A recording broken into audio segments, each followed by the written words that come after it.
that looks good.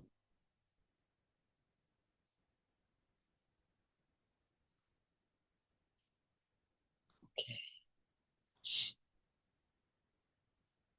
I'll say what I generally say, and then if you want to say something else for refuge and bodhisattva, bodhicitta intention, or anything you want to say, feel free, or join me.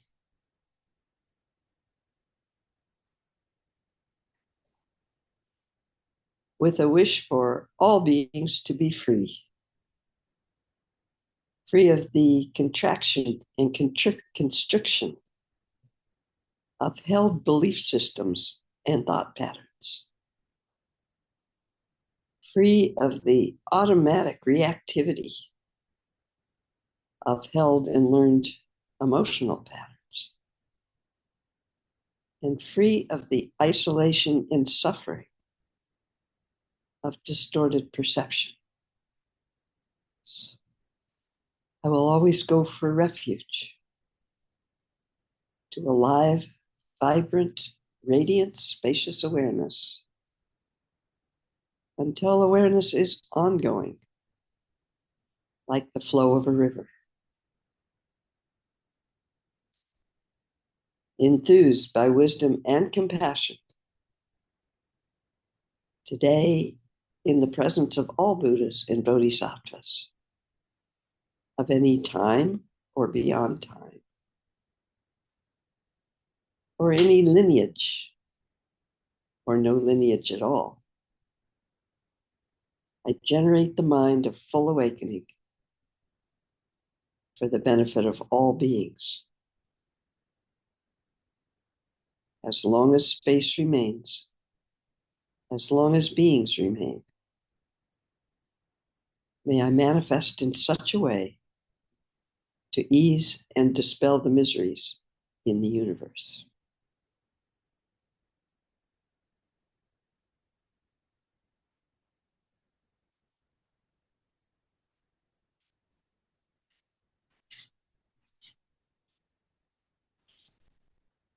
Okay. I'm of the notion to be a little more traditional today because nothing particularly jumped up to change that. But we'll see what happens as it goes. A little tea.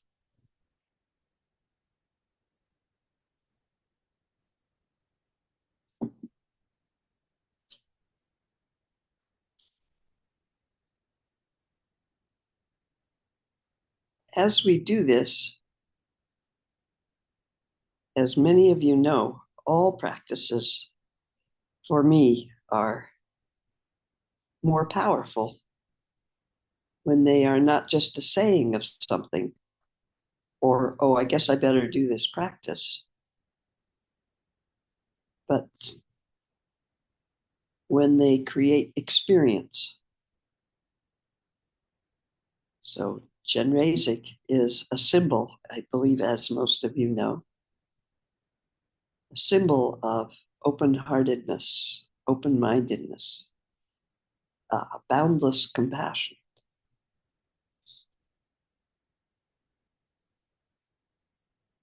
Limitless,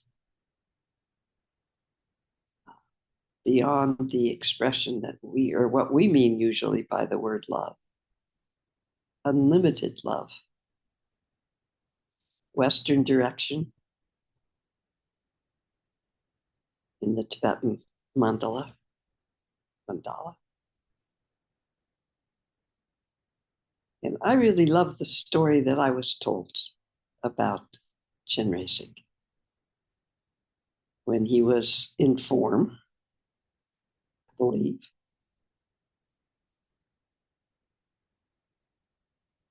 And he had made a vow. He was considered the most open-hearted of all the disciples of the Buddha.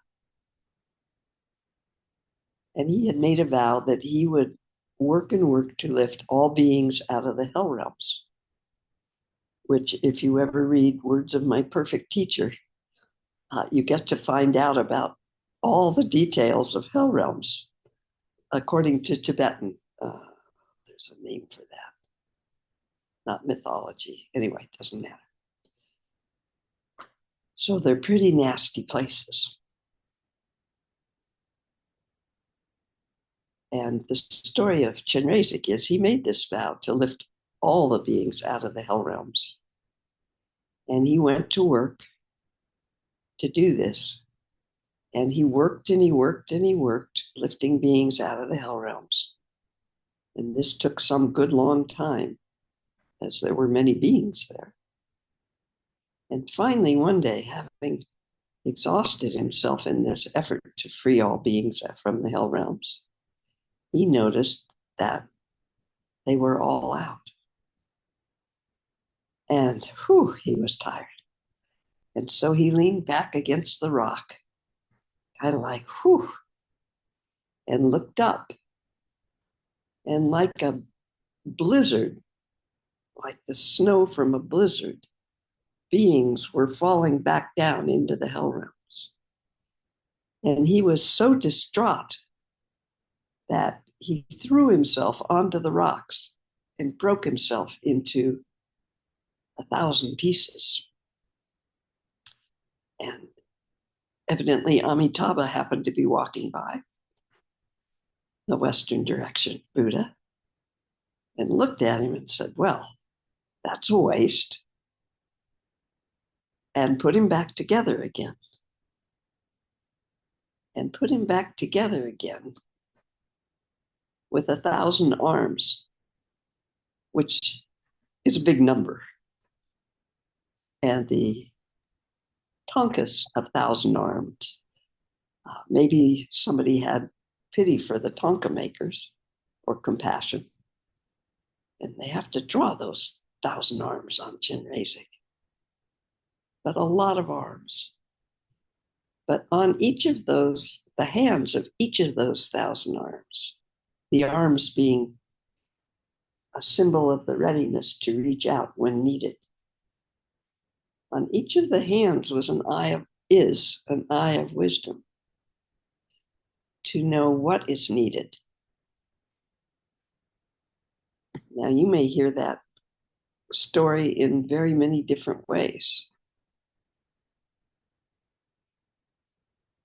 For me, it's a perfect reflection of our discomfort with the suffering in the world, which sometimes causes us to act in ways that may not be wise or truly compassionate. Thus, the eye of wisdom on each hand. Thus, the willingness to reach whenever needed. He broke himself because he could not endure the suffering of the beings. It's powerful for me. Am I wise? Who knows? Maybe sometimes. I hope so.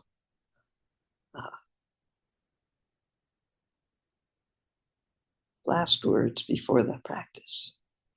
As long as we are uncomfortable and want to fix others' suffering, we probably will not be terribly wise. And there is a quote, I'm not going to remember which text. It's in the vow of a bodhisattva, and I'm going to try to say it right. And the bodhisattva is not a path for everybody, by the way.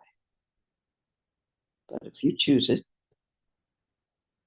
the saying is, I vow to free every being into enlightened mind. There is no single being to be enlightened.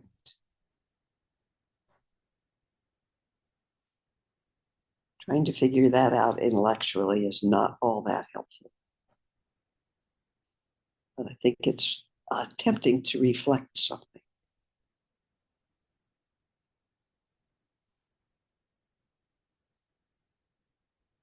So in this practice, it was first given when I got it from Lama Lena as mostly a visual practice. And that's great if you're a visual person. But as we go, I'd like to open it and include all the sense organs.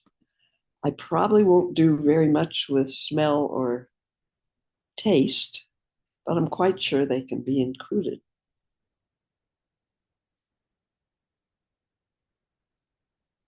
And what we do is either in this moment, if it happens to arise freshly, that sensation that we often label love, the minute we put the label on it, we generally attach it to something. When it first arises, if you are using your imagination or your memory, either way, as you're remembering or imagining that sensation of openness, a warm waft, very hard to describe, but undeniable when you experience it.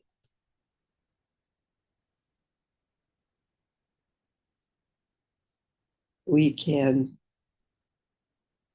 use a stimulus to help us experience that feeling. You can think of a kitten or a puppy or a baby if you have one, or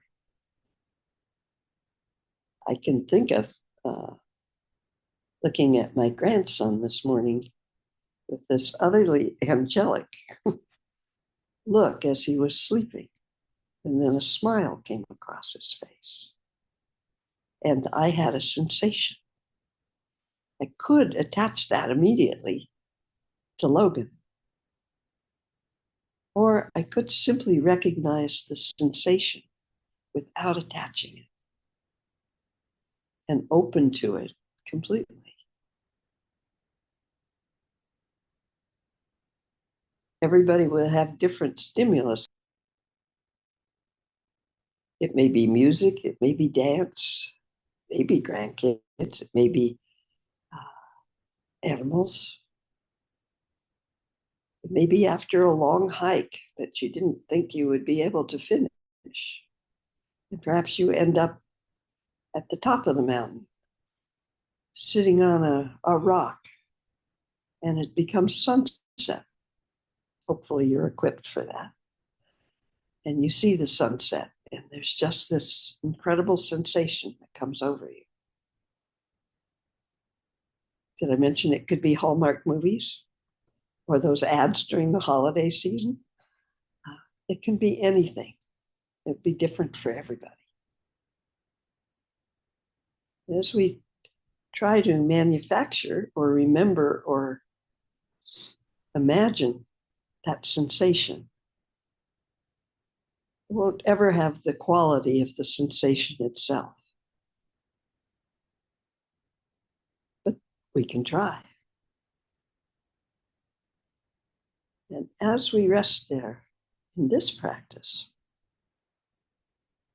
in that sensation, when it arises freshly, if the words are tricky here, before we separate it into an I feel love for that, before we do anything at all with the sensation, if our awareness can open right there, we may notice that there's no sense of duality at all. There's no I looking at it when it arises. There's no separation of loved, the act of loving, and the being we attached love to. We may notice that there's really no sense of time until we grab.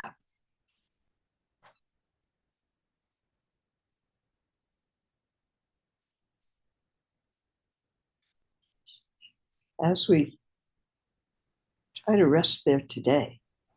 The teaching is that we visualize a 1,000-petaled lotus. A lotus as it rises from the absolute muck at the bottom of a lake where its roots are. And then flowers into this incredibly beautiful display, which is also repels or does not allow penetration of water or yuck or whatever you throw at it. So I've been told. A symbol of that open-hearted, pure, unlimited love, not the sticky love we so often experience. I love that person. Now I want to grab them and make them mine. It's the expression of equanimity.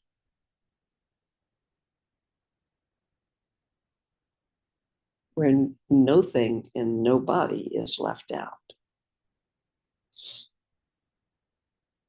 There's another quote that says, bodhicitta, which is sometimes translated as open-hearted love, is not an emotion. It is isness,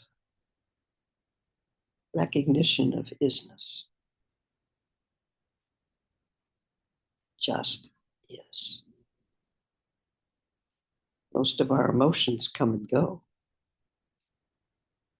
Recognition of true bodhicitta is not a come and go. And if we're able to rest for a minute, whether that sensation arises naturally, sometime for us, it has for most of us, we're able to rest there. This is a method to create the causes and conditions for awareness to be able to notice the openness of this sensation, if you will, before attachment.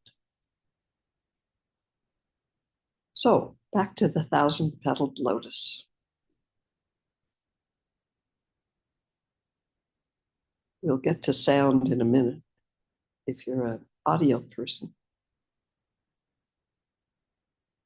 We'll get to touch throughout the time together. Sensation of touch.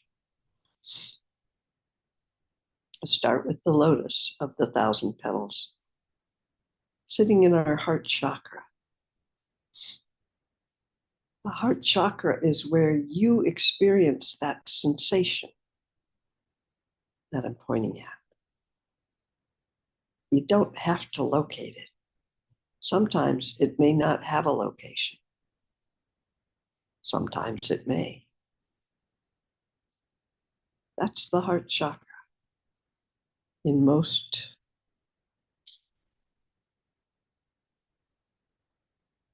artwork of the chakras, if you're not old like me, I can't use this, but they usually use a figure with either no breasts to speak of or very small and young, so they're not all hanging down to their kneecaps, between the two nipples.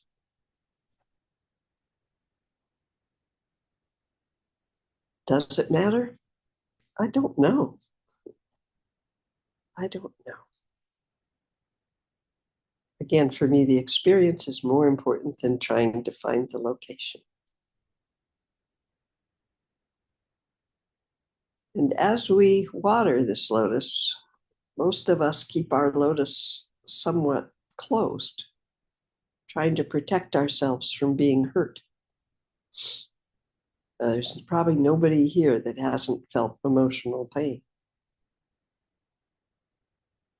So we kind of keep it a bit closed. So we nurture that, water that lotus with this open-hearted expression, sensation, until the lotus can relax completely into its natural state of openness. We're in a safe environment, hopefully. We can give it a go. And as it opens fully, we see in the inner 6 petals, those are made of different colors.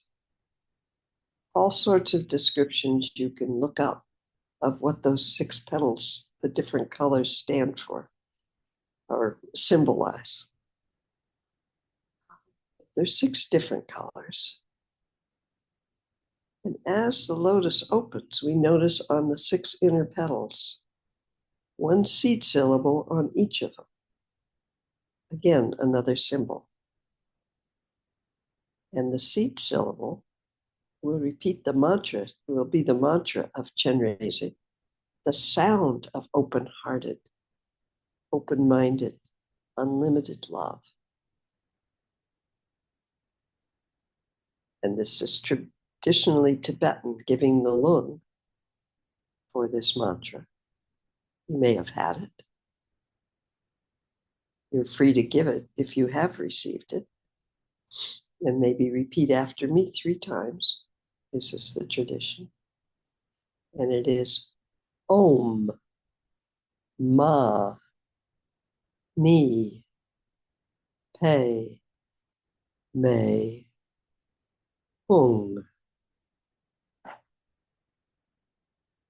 Om Mani Pe Me Hung.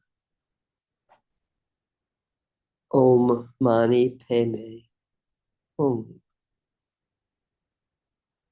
As you do this, and it's suggested that you continue to say the mantra. If you have a mala and you want to use it, you would move 1 beat of the mala for every time you say the mantra. So, Om Mani Pe Me Hung, Om Mani Pe Me Hung. I think most of you know how to do this. Start on one side of the Buddha bead, I think it's called. Hold it gently, and it's Om Mani Pe Me Hung, Om Mani Pe Me Hung, Om Mani Pe Me Hung, Om Mani Pe Me Hung.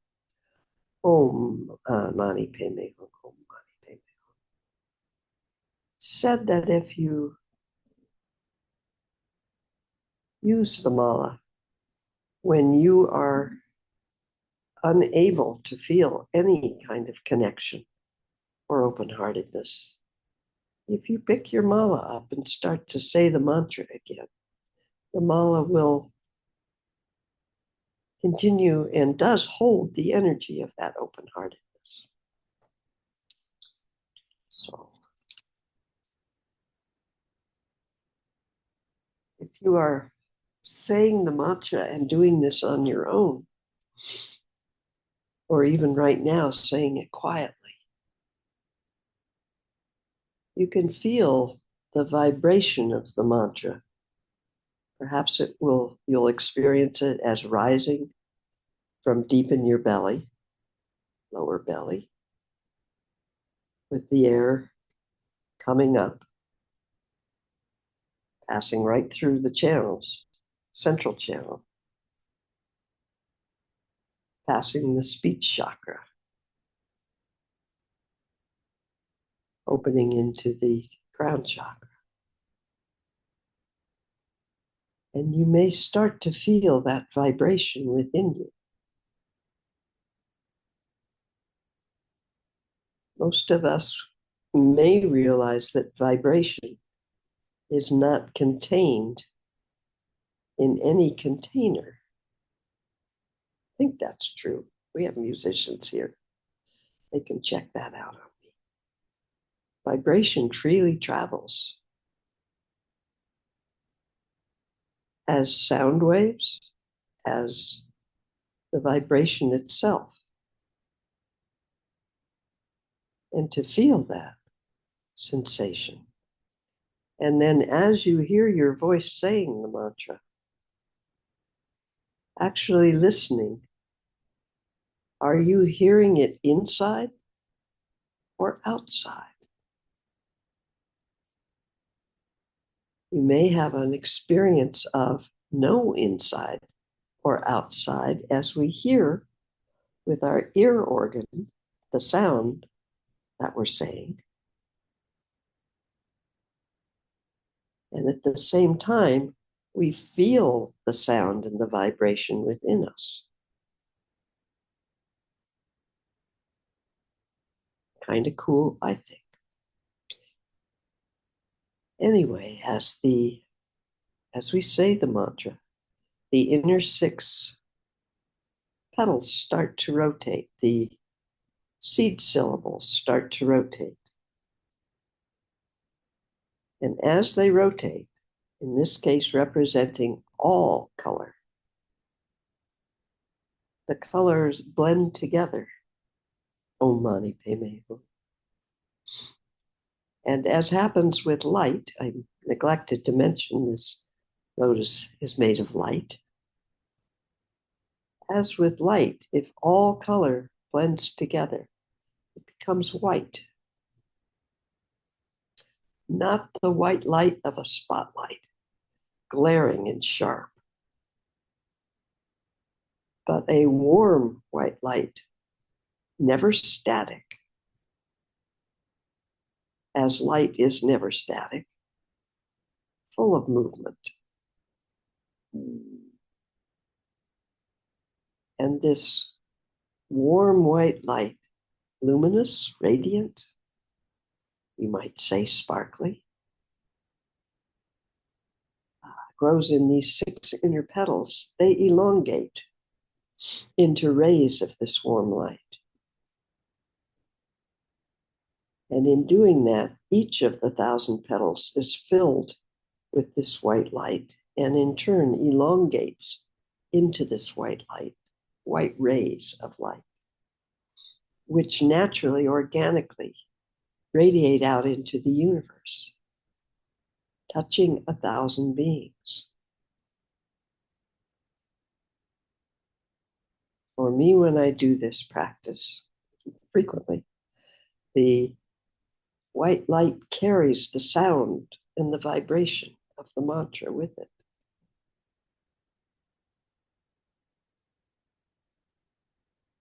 And the rays touch 1,000 beings without any limit of time. They can reach into the past, the present, the future, imaginary time. There's no limit in space. As far as your imagination reaches, the rays of light reach to the edge of the universe, beyond the edge of the universe into the multiverse.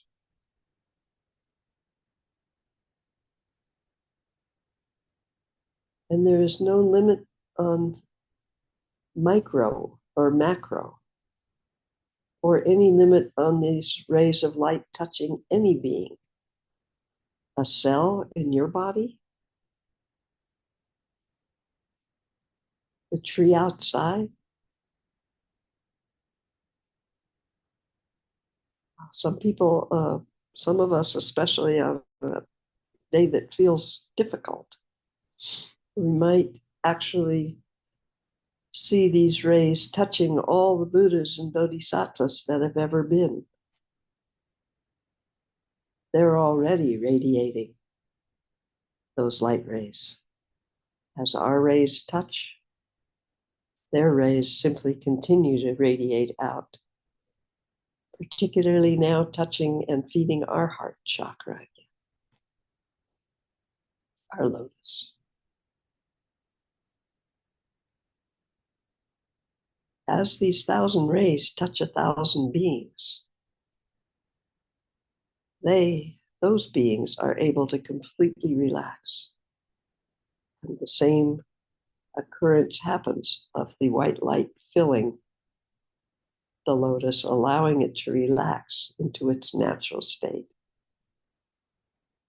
So we have 1,000 rays of white light, touching 1,000 beings. Some of those quiet lights, rays, come back and again fill our heart. Again and again and again.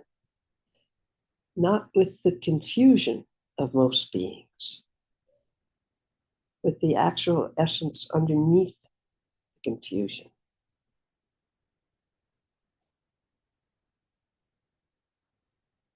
We are not connecting with the personalities of beings. We are connecting with the essence of open-heartedness, which is present and part of every being. It's part of the aliveness.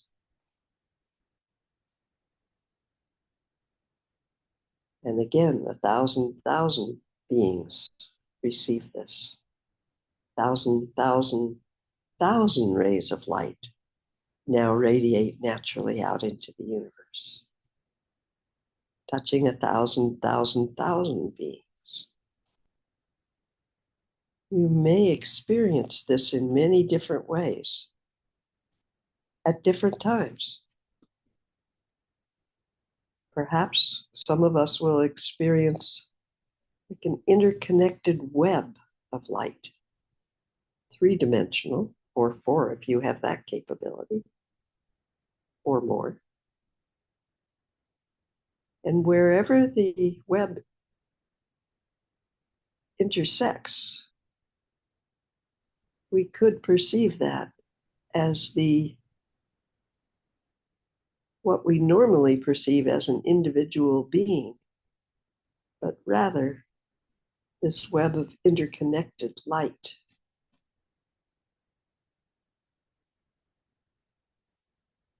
If you are sound or vibration oriented, touch oriented, you may experience the sound, well, in many different ways. The sound coming from you, riding those rays, coming back to you. You may actually experience a sensation of being touched by the vibration, where there is no inside or outside, where there is no beginning or end, where there is no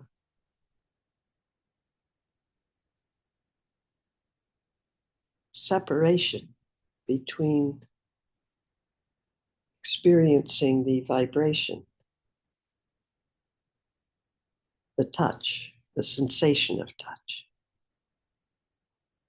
the touching itself, and wherever the touching originates from. No separation. And you are able, or doing this on your own if you choose to, and you have time, or make time. All of this can open in your own time. You may want to rest here in what is called Nirmanakaya, hopefully experiencing some sense of the interconnectedness of all manifestation. Right there. And if this opens for you, you may experience, any of us may at any time, a sensation of deep compassion for ourselves and all beings who do not recognize this interconnectedness. You may have a sensation of how hard we hold on to our individual isolated selves, often seeking connection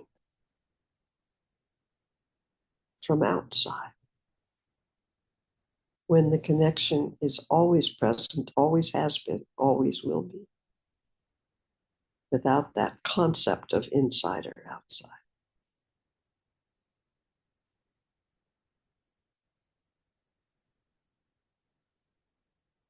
We're in a group today, so we'll let this move along to where the rays continue to touch beings until there are 1,000 rays of luminous light touching 1,000 beings till they relax, their heart opens, their lotus opens, and onward until there are infinite rays of light touching infinite beings, all radiating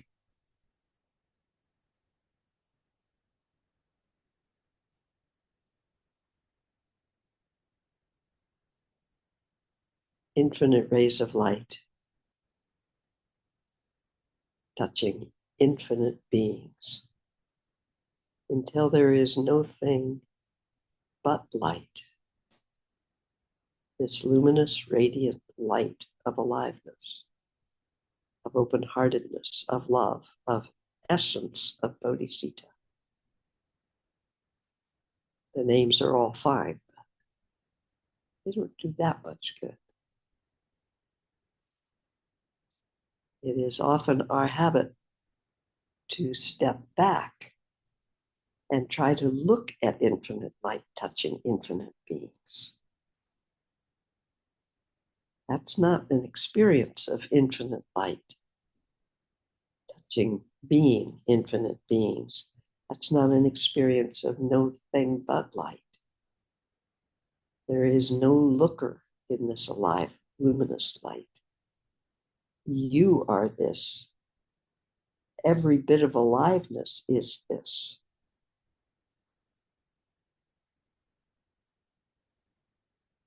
And we could rest here in what gets the label Sambhogakaya aspect of heart mind, often missed by us Westerners. We do not have a tradition, a mythology that supports this. So how lucky are we to receive it from the Tibetans who grow up with it, as many other cultures do.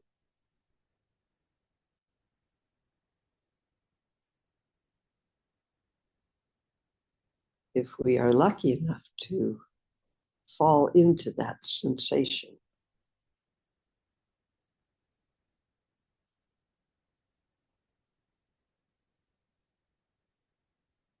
as light, touching light, no separation.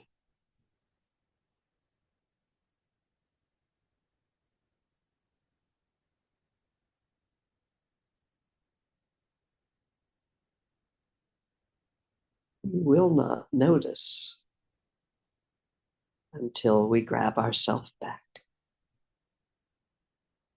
which we will, because without the describer, there is no separate being looking. There simply is alive, loving light, for lack of better words. When we grab ourselves back and try to figure out what the heck happened, I don't think we can make this happen on purpose, maybe, creating the causes and conditions where it may arise.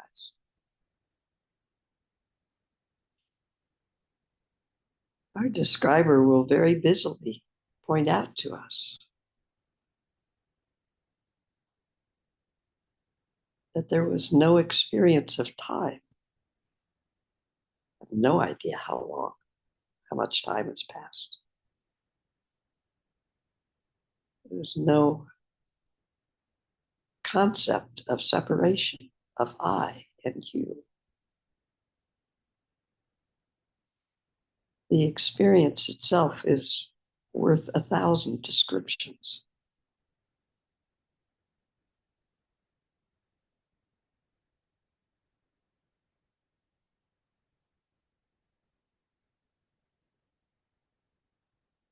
In the experience of what's pointed out, there is no fear. as we grab ourselves back, we may grab back that fear. Oh, what about me? What about me? What if I disappear?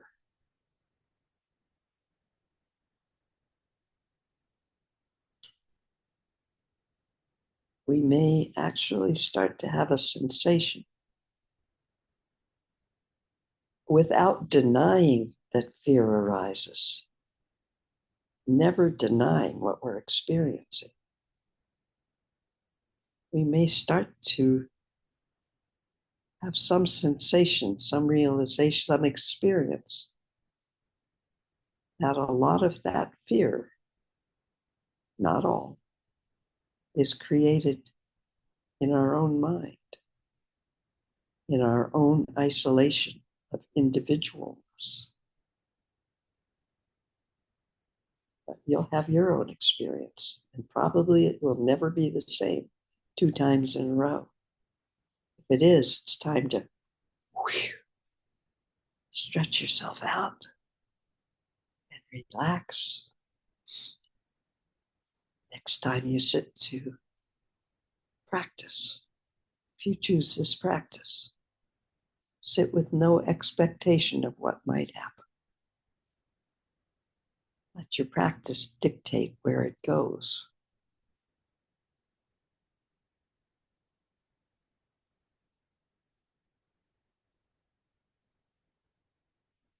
Traditionally, again, as I was received this time,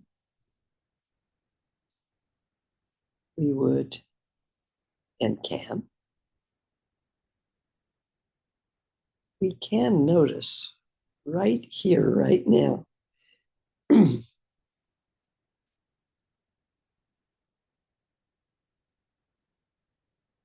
spaciousness, for lack of a better word, that is permeated with the aliveness, the light dancing within an indescribable spaciousness. The words do not do justice. But as another way of experiencing, we then take all the light that we have sent out. If you want to, you can imagine all the light, infinite light, rays coming back into the center of the lotus, the center of the heart chakra. All those light rays coming back in to the very center of the lotus where sits yet one more seed syllable. Hri. I don't pronounce it well. Hri. H-R-I. Another symbol of Chenrezig, of open-heartedness, of unlimited, unbounded essence of Bodhisattva. All the light rays come back into that very small seed syllable in the center of the lotus, compacting in until in an instant disappears.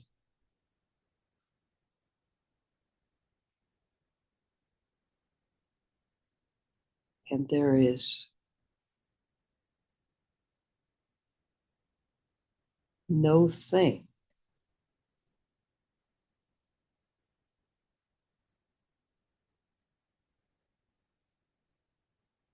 an experience that is undeniable, where all arisings arise from, in, as,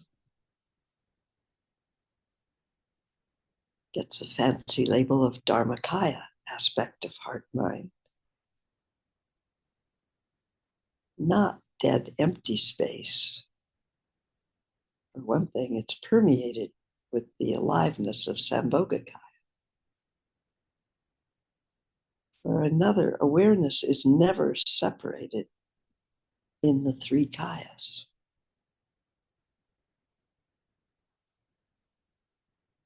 The aspect of awareness, ik, in this vast spaciousness,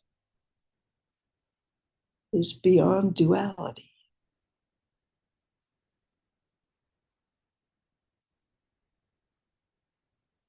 You are this, as everything arises from the dance of aliveness, permeating absolute infinite spaciousness, if you will.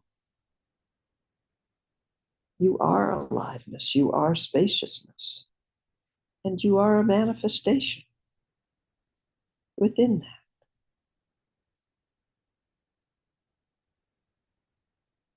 Never separate.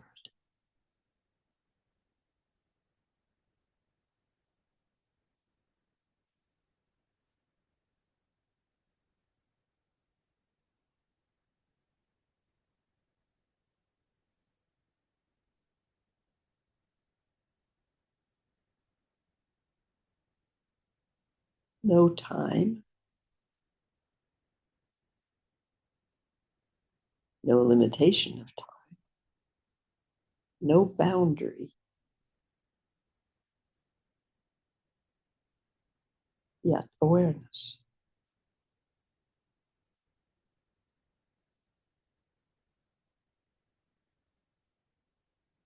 We can rest right there,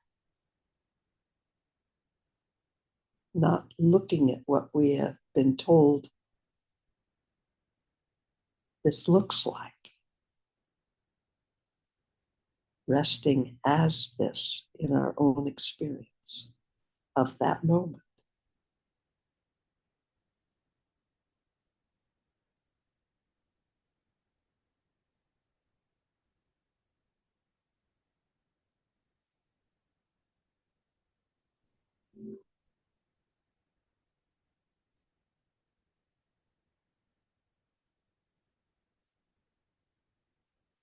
We may have an experience, a sensation, clearly that no thing can make a mark on this open heart mind.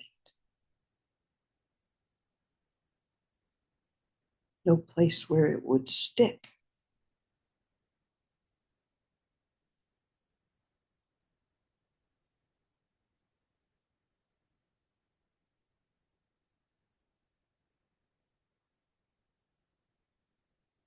Described by Samantabhadra, I believe, Kuntuzangpa.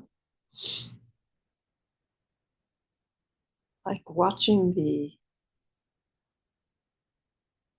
imagining and watching the infinite colors possibly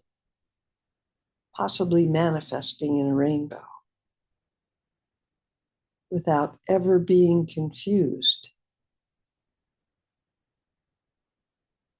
without ever separating one color as independent or individual on its own from all the other colors.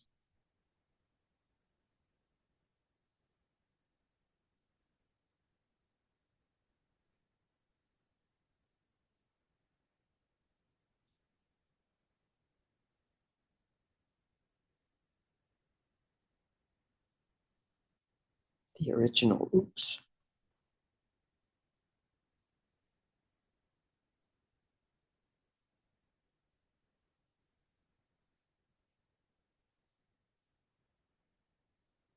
The kayas can never be separate.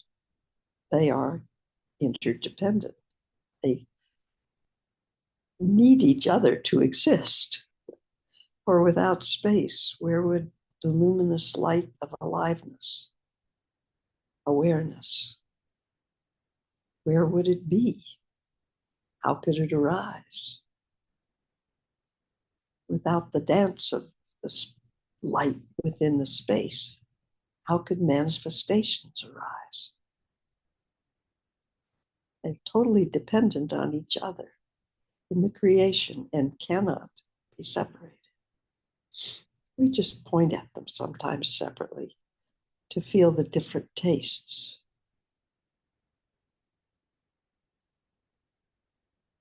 To help perhaps let our heart not contract and constrict around the concept of only an individual.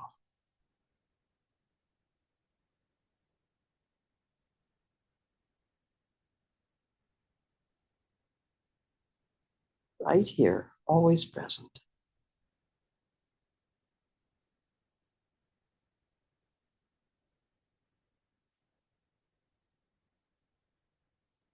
Where wisdom, whatever it may be, arises. Omniscience arises.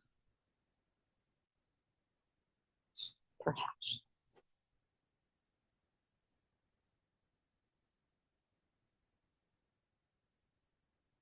As we end for today,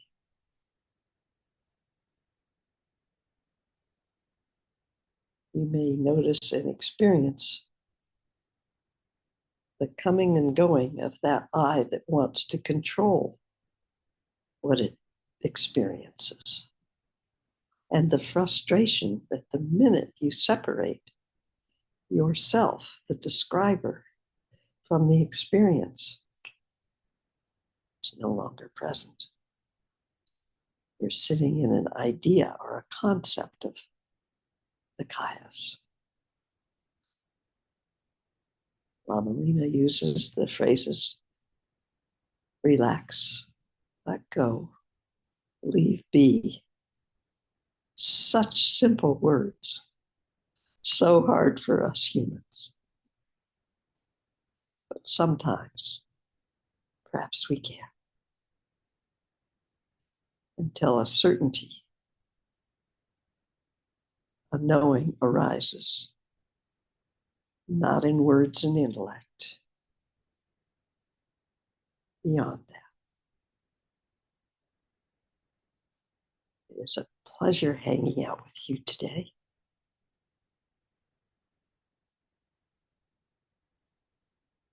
Thank you for being here to create this. May whatever experience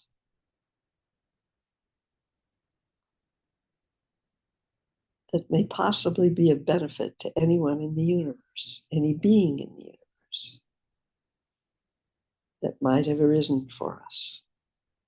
May we not grasp it, try to hold on to it, try to make this happen again with our determination and our concepts, but simply let the openness of that benefit radiate out into the universe as it will naturally do, touching all beings.